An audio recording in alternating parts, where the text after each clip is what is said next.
Hello hi மக்களே, இன்றைக்கி வந்து ஒரு புதுவிதமான வெயிலுக்கு இதமான ஒரு குழம்பு ரெசிபி தான் பார்க்க போகிறோம். மோர் குழம்பு சுவையாக டேஸ்ட்டாக எப்படி பண்ணுறதுன்னு பார்க்க போகிறோம். வாங்க இப்போ வீடியோக்குள்ளே போகலாம். அதுக்காக அடுப்பில் ஒரு கடாயை வச்சுட்டு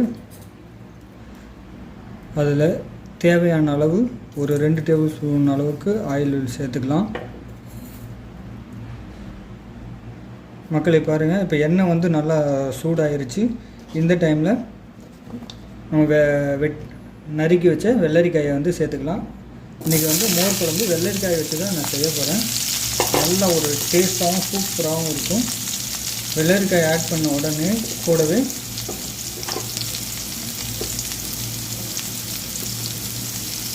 ஒரு 1/4 டேபிள் ஸ்பூனுக்கு மஞ்சள்தூள் வந்து கையோடு ஆட் பண்ணிக்கலாம்.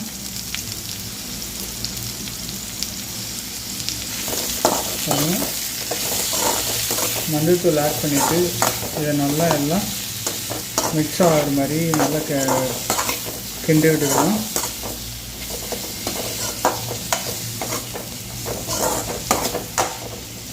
கிண்டி விட்டுட்டு இது 1 நிமிஷத்துக்கு இதை அப்படியே விட்டுறலாம். அந்த எண்ணெயிலே வந்துட்டு வெள்ளரிக்காய் வந்து வெந்து வரட்டும். அதுக்குள்ளே நம்ம வந்து ஒரு பேஸ்ட் ஒன்று ரெடி பண்ணிக்கலாம். அதுக்காக நான் ஒரு மிக்ஸி ஜாரில் 2 பத்துன்னு சொல்லுவாங்க, அந்த அளவுக்கு வந்து தேங்காவை இன்னும் சின்ன சின்னதாக கட் பண்ணி எடுத்து வச்சுருக்கேன். அது கூடவே பார்த்திங்கன்னா ஒரு துண்டு இஞ்சி, கூடவே பார்த்திங்கன்னா ஒரு 4 பல்லு பூண்டு, அப்புறம் காரத்துக்கு தகுந்தாப்புல பச்சை மிளகாய் வந்து ஆட் பண்ணிக்கலாம். ஆட் பண்ணிவிட்டு கூடவே வந்து ஊற வச்ச கடலைப்பருப்பை வந்து ஆட் பண்ணிக்கலாம். கடலைப்பருப்பு போட்டிங்கன்னா மோர் குழம்பு நல்லா ஒரு டேஸ்ட்டு ஃப்ளேவர் சூப்பராக வரும். அதுக்காக கடலைப்பருப்பு போட்டு ஆட் பண்ணிக்கலாம். ஆட் பண்ணிவிட்டு இது கூடவே வந்து ஜீரகம் ஒரு 1/2 டேபிள் ஸ்பூனுக்கு ஜீரகம் சேர்த்துக்கலாம். ஜீரகம் சேர்த்து முடிச்சோன்னே இதை வந்து இப்போ வந்து நம்ம ஒரு பேஸ்ட்டாக நல்லா அரைச்சி எடுத்துகிட்டு வந்துக்கலாம். ஓகே, பாருங்கள், இந்த மாதிரி நல்ல ஒரு ஃபைன் பேஸ்ட்டாக நல்லா இப்படி அரைச்சி எடுத்துக்கலாம். இதை வந்து வேறு ஒரு பவுலுக்கு மாற்றிக்கலாம்.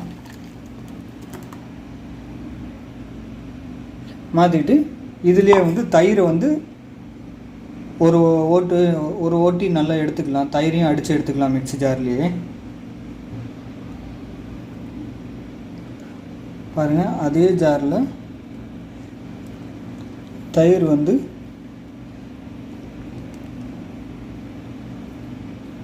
ஆட் பண்ணி இதை வந்து நான் ஒரு மிக்ஸி ஜாரில் தண்ணி ஊற்றாமல் அடித்து எடுத்துக்கிறேன். உங்கள்கிட்ட விஸ்கு இருந்ததுன்னா விஸ்கு போட்டு அடிச்சுக்கங்க, அல்லது மத்து இருந்தாலும் மத்தில் கடைஞ்சி எடுத்துக்கலாம். மக்களே பாருங்கள், நம்ம போட்ட வெள்ளரிக்காயும் ஒரு 70% நல்லா வெந்து வந்துருச்சு.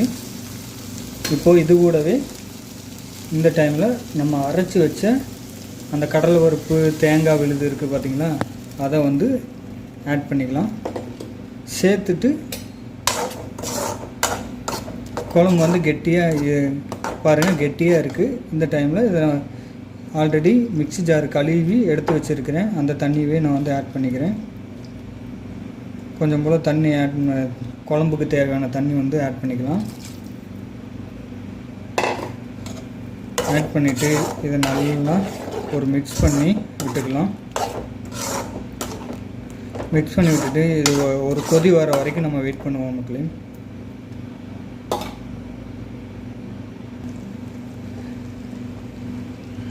மக்களே பாருங்கள், குழம்பு வந்து ஒரு கொதி வந்துருச்சு.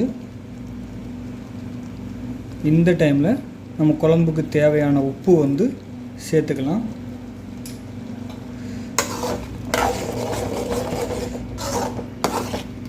உப்பு சேர்த்துட்டு இதை வந்து நல்லா மிக்ஸ் பண்ணி விட்டுக்கலாம்.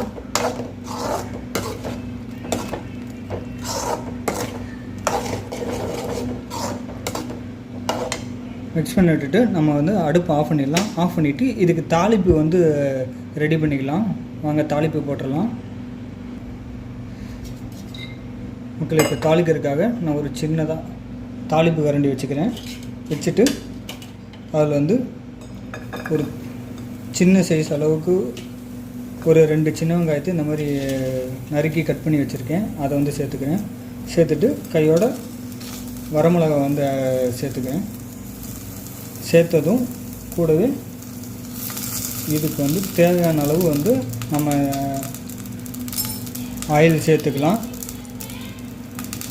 ஆயில் சேர்த்துட்டு கூடவே சீரகம் வந்து ஒரு 2 சிட்டிகை அளவுக்கு ஜீரகம் சேர்த்துக்கலாம். ஜீரகம் சேர்த்துட்டு இதை வந்து நல்லா இப்படி வெங்காயம் மிளகாயெல்லாம் வந்து நல்லா பொன்னிறமாக வரணும்னு அவசியம் இல்லை. ஓரளவுக்கு நல்லா ஒரு 50% வந்து வந்தால் போதும்.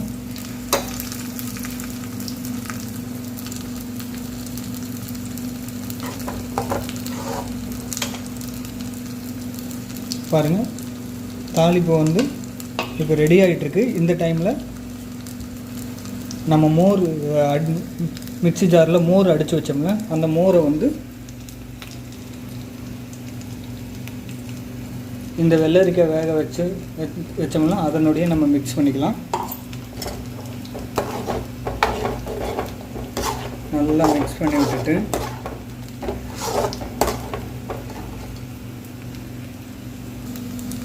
பாருங்கள், தாளிப்பு ரெடி ஆயிடுச்சு.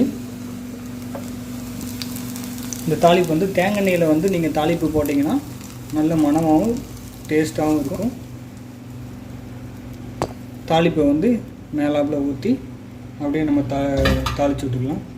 இதை வந்து அப்படியே மிக்ஸ் பண்ணி விட்டோம்னா ஒரு சுவையான வெள்ளரிக்காய் மோர் குழம்பு ரெடி. நீங்கள் தாளிப்பு போட்டதுன்னு இப்போ நல்ல ஒரு ஃப்ளேவர் ஸ்மெல்லு சூப்பராக வரும். இதே மாதிரி நீங்களும் வீட்டில் செஞ்சு ஃபேமிலியோடு சாப்பிட்டு என்ஜாய் பண்ணுங்கள்.